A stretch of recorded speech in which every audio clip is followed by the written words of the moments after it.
Alright, nandito na naman tayong bumabalik with another video maintenance of AR-16 ng customer natin na si Boss Arc TV.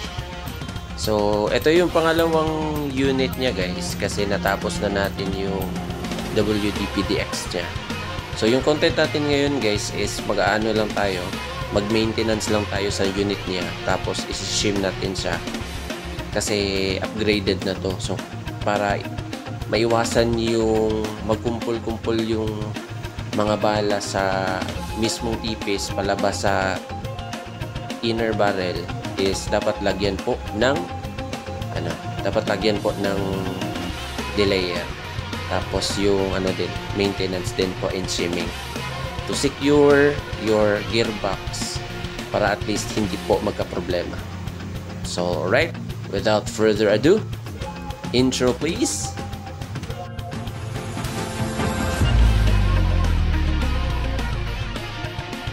Alright guys, na baklas na natin yung mismong gearbox niya, yung pinaka-inner talaga. So ito, i-lubricate natin ito, tapos lalagyan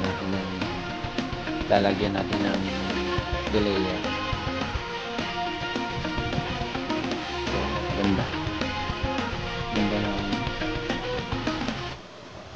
Right guys, so ito yung natin. Pasensya na po sa aking kamay, naghahanap buhay. So ito yung delayer na i-install natin guys. Very unusual pero same effect. So i-install muna natin dito sa taas niya. So right guys, ito natanggal na natin.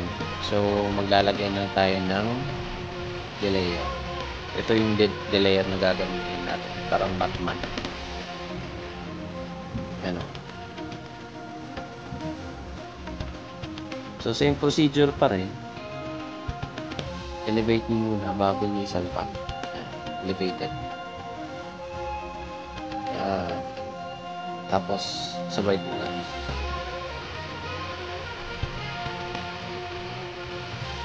Goods. For safety purposes, i-glue natin ito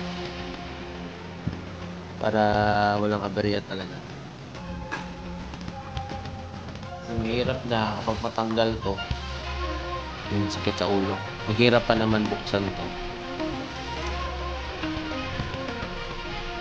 Right, balikan ko muna kayo guys. So right guys, nag-dry na po yung glue na nilagyan natin. Ito na po yung delayer. So sasalpak na po natin sa dito para at least makapag-relax na tayo. I'm very exhausted na guys.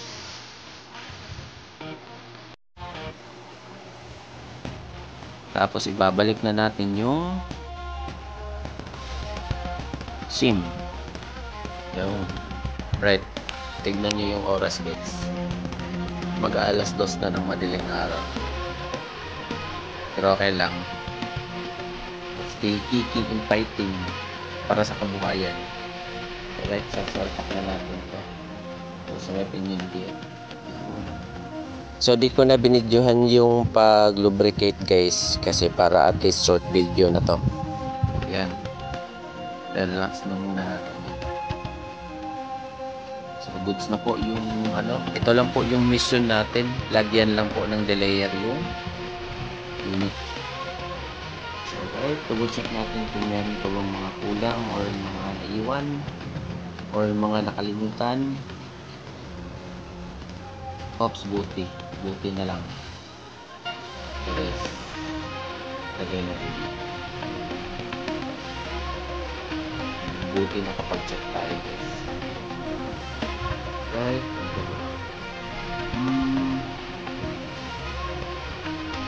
so far so good.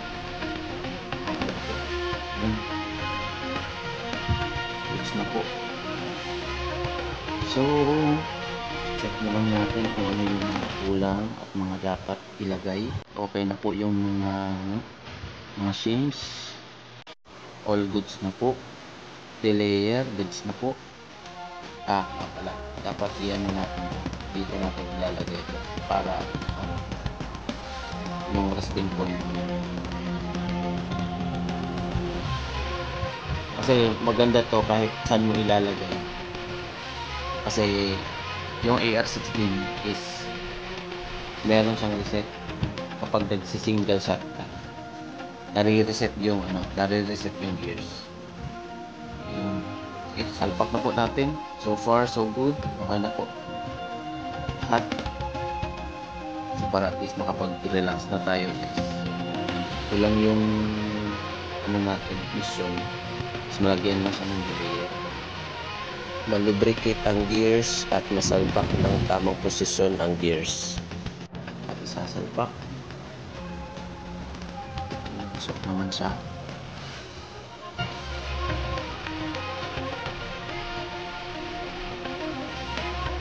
Very nice. Okay.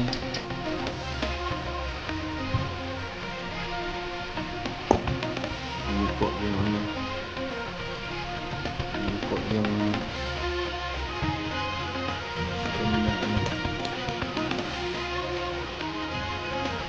string na trigger. So alright guys, ito okay na siya. Gumagala na ng maayos yung gears. Yan. So ilalagay natin sa mismo dito sa may reset point. Para at least makaka-relax tayo guys. Marami pa akong attachments na ilalagay. Ito, you know, hirap ilalagay.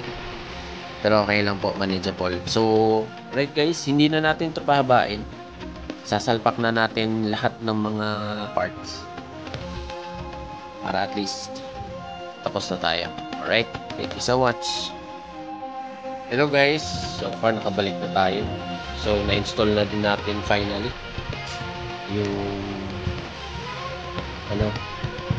yung delay. Ito na sa loob. Ganda na guys.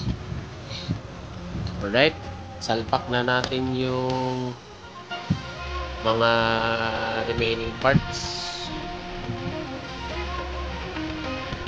para okay na. FPS test, AR16.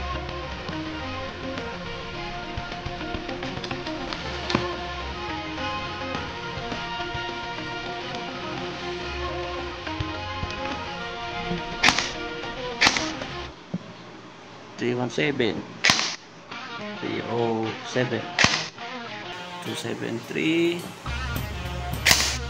312 314. Ito pala ang motor ng gamit ng customer natin guys. Chi-Hi 480 long shaft motor, 41,000 RPM. Steady FPS yan guys, 315 to 320 FPS. Di na halos makita yung bala niya guys sa sobrang bilis.